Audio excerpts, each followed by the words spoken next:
इस वीडियो में हम समझेंगे acid base and salt complete chapter. इस चैप्टर में फॉलोइंग टॉपिक्स इंक्लूड हैं और उन सभी टॉपिक्स की टाइमलाइन डिस्क्रिप्शन में दे दी गई है। आप किसी भी टॉपिक को उसके टाइमलाइन के अकॉर्डिंग देख सकते हैं। तो चलिए इसे हम शुरू करते हैं। एसिड, बेस और सॉल्ट।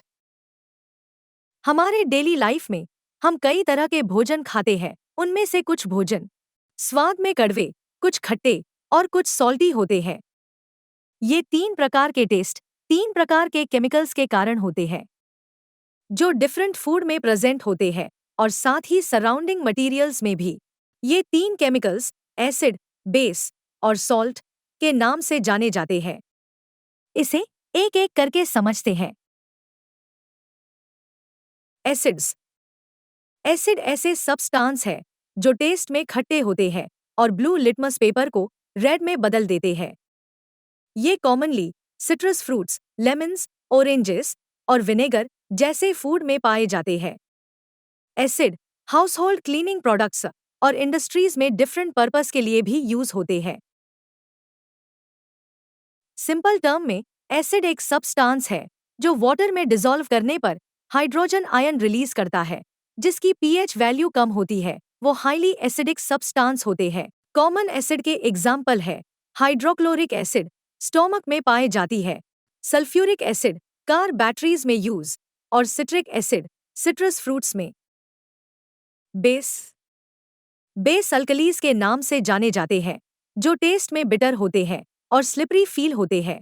ये रेड लिटमस पेपर को ब्लू में बदल देते हैं। कॉमन हाउसहोल्ड बेस में इंक्लूड्स है बेकिंग सोडा, सोडियम बाइकार्बोनेट और सोप। सॉल्ट। सॉल्ट एक कंपाउंड है। जब एक प्रोसेस के थ्रू एसिड बेस के साथ रिएक्ट करता है तो सॉल्ट बनता है। इस प्रोसेस को न्यूट्रलाइजेशन कहते हैं। इस रिएक्शन में हाइड्रोजन आयन एसिड्स से और हाइड्रोक्साइड आयन बेस से मिलकर वाटर बनाते हैं। बचे हुए आयन कंबाइन होकर सॉल्ट बनाते हैं। सॉल्ट पॉजिटिव आयन बेस से और नेगेटिव आयन एसिड से के कॉम्बिनेशन से बनते हैं। फॉर एग्जाम्पल, जब हाइड्रोक्लोरिक एसिड सोडियम हाइड्रोक्साइड या सोडियम क्लोराइड के साथ रिएक्ट करता है तो वाटर बनता है। Common table salt sodium chloride salt के वेल नोन एग्जाम्पल है। दूसरे एग्जाम्पल है कैल्शियम सल्फेट, पोटेशियम नाइट्रेट और मैग्नीशियम क्लोराइड। एसिड, बेस और सॉल्ट की अंडरस्टैंडिंग केमिस्ट्री में एसेंशियल है क्योंकि ये केमिकल रिएक्शन में बहुत इंपॉर्टेंट रोल प्ले करते हैं और यहाँ तक कि एवरीडे एप्लीकेशन में, कुकिंग से क्लीनिंग में और इंडस्ट्रियल प्रोसेस में। एसिड और बेस मेटल्स के साथ कैसे रिएक्ट करते हैं? जब एसिड और बेस मेटल्स के साथ रिएक्ट करते हैं तो सॉल्ट और हाइड्रोजन गैस का फॉर्मेशन होता है।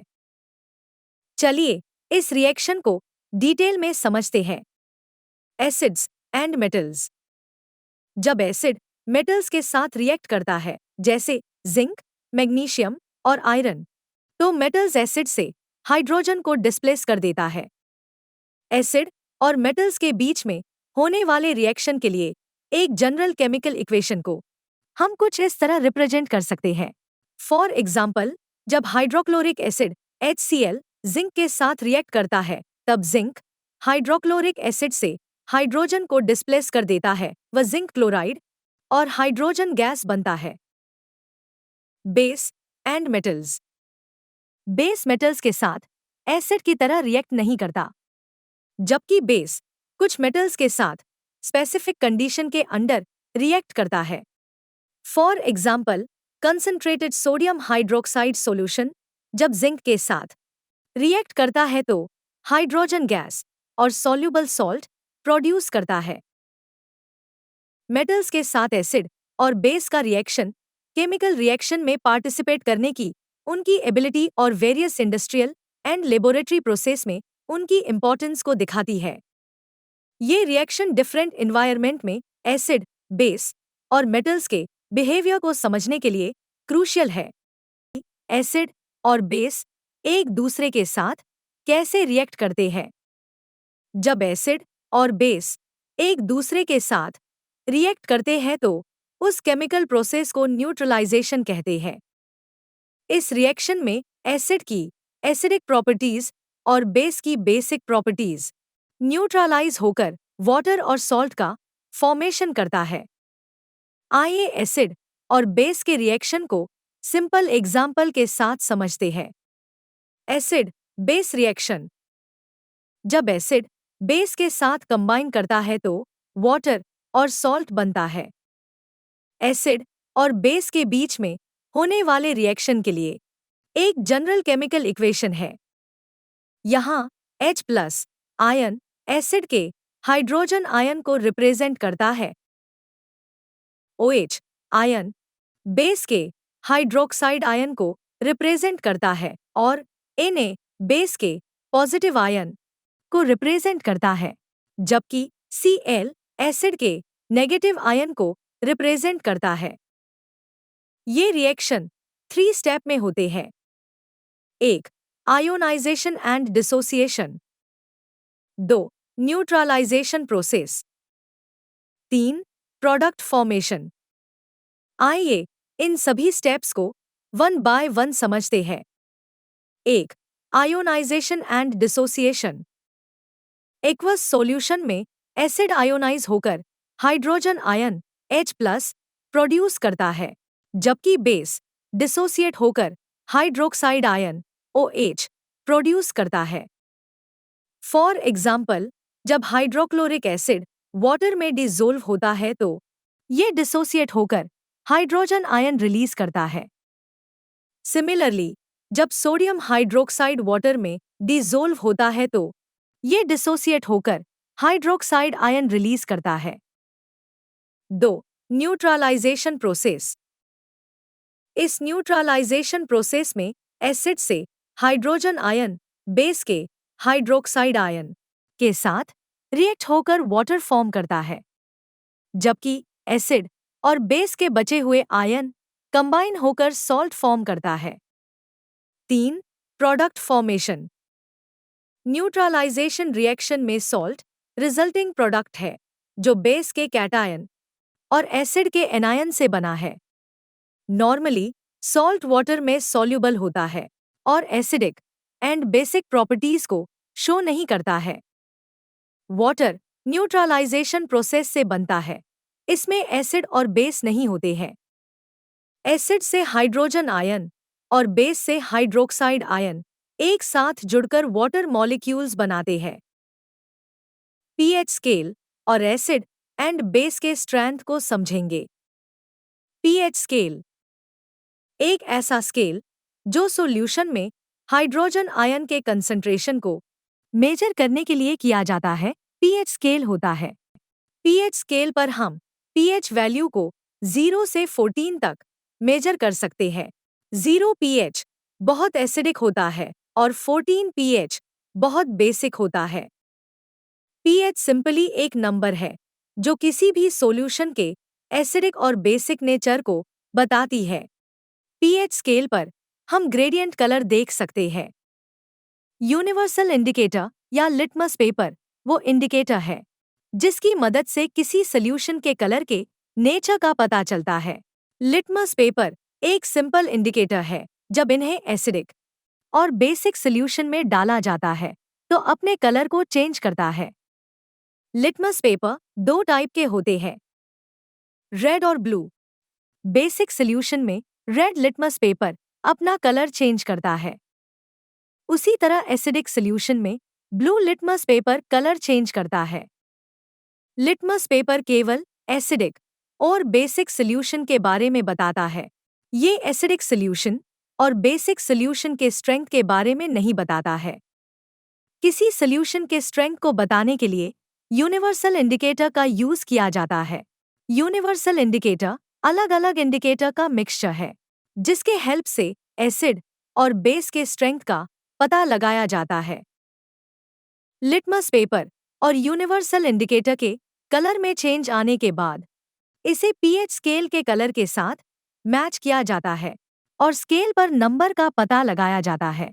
यदि पीएच स्केल पर 7 से कम नंबर है तब वह एसिडिक सॉल्यूशन है। यदि पीएच स्केल पर 7 से ज्यादा नंबर है तब वह बेसिक सॉल्यूशन है।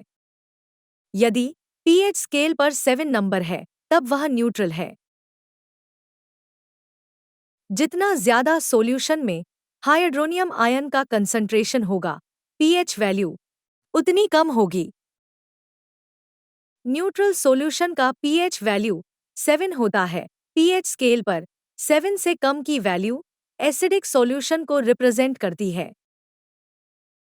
जब पीएच वैल्यू 7 से 14 तक इंक्रीज करती है, तो सॉल्यूशन में हाइड्रोक्साइड आयन भी इंक्रीज करता है। इसका मतलब है कि सॉल्यूशन के बेसिक नेचर की स्ट्रेंथ भी इंक्रीज करती है। एसिड और बेस सॉल्यूशन की स्ट्रेंथ। हम एसिड और बेस सॉल्यूशन के स्ट्रेंथ को उनके इलेक्ट्रिसिटी कंडक्ट करने की एबिलिटी, उनके पीएच वैल्यू और इंडिकेटर पर उनके इफेक्ट्स के बेसिस पर समझ सकते हैं। इन पैरामीटर्स को समझने के बाद अब हम ये बता सकते हैं कि एसिड और बेस वीक है या स्ट्रॉन्ग। आइए सबसे पहले एसिड सॉल्यूशन के स्ट्रेंथ को समझते हैं। Conductivity. Strong acid solution good electricity conduct करते हैं, क्योंकि वाटर में एसिड कंप्लीटली डिसॉल्व होकर H+ आयन बनाते हैं। ये आयन इलेक्ट्रिक करंट फ्लो कराते हैं। Weak acid solution less electricity conduct करते हैं, क्योंकि ये वाटर में लेस फ्रैक्शन में H+ आयन बनाते हैं। PH value. Strong acid solution की पीएच वैल्यू 3 से कम होती है, जो ये इंडिकेट करती है कि हाइड्रोजन आयन की कंसंट्रेशन ज्यादा है। वीक एसिड सॉल्यूशन की पीएच वैल्यू 7 से थोड़ी कम होती है। इसमें हाइड्रोजन आयन की कंसंट्रेशन स्ट्रॉन्ग एसिड के कंपेयर में कम होती है। इंडिकेटर्स के effect. Strong acid solution blue litmus paper को रेड लिटमस में बदल देता है और टेस्ट में सोर यानी खट्टे होते हैं। Weak acid solution litmus paper के कलर को चेंज नहीं करते हैं, लेकिन टेस्ट में सोर होते हैं। बेस सॉल्यूशन की strength. Conductivity. Strong base solution good electricity conduct करते हैं, क्योंकि वाटर में बेस कंप्लीटली डिसॉल्व होकर OH आयन बनाते हैं। ये आयन इलेक्ट्रिक करंट फ्लो कराते हैं। Weak base solution less electricity conduct करते हैं, क्योंकि ये वाटर में लेस फ्रैक्शन में OH आयन बनाते हैं। PH value. Strong base solution की पीएच वैल्यू 10 से ऊपर होती है, जो ये इंडिकेट करती है कि हाइड्रोक्साइड आयन की कंसंट्रेशन ज्यादा है। वीक बेस सॉल्यूशन की पीएच वैल्यू 7 से थोड़ी ज्यादा होती है। इसमें हाइड्रोक्साइड आयन की कंसंट्रेशन स्ट्रॉन्ग बेस के कंपेयर में कम होती है। इंडिकेटर्स के effect. Strong base solution red litmus paper को ब्लू लिटमस में बदल देता है और ये स्लिपरी होते हैं। Weak base solution litmus paper के कलर को चेंज नहीं करते हैं, लेकिन स्लाइटली स्लिपरी फील होते हैं। इस वीडियो में अभी के लिए बस इतना ही। अगर आपको हमारा ये वीडियो अच्छा लगा तो हमारे इस चैनल को सब्सक्राइब करें, इस वीडियो को लाइक और शेयर करें।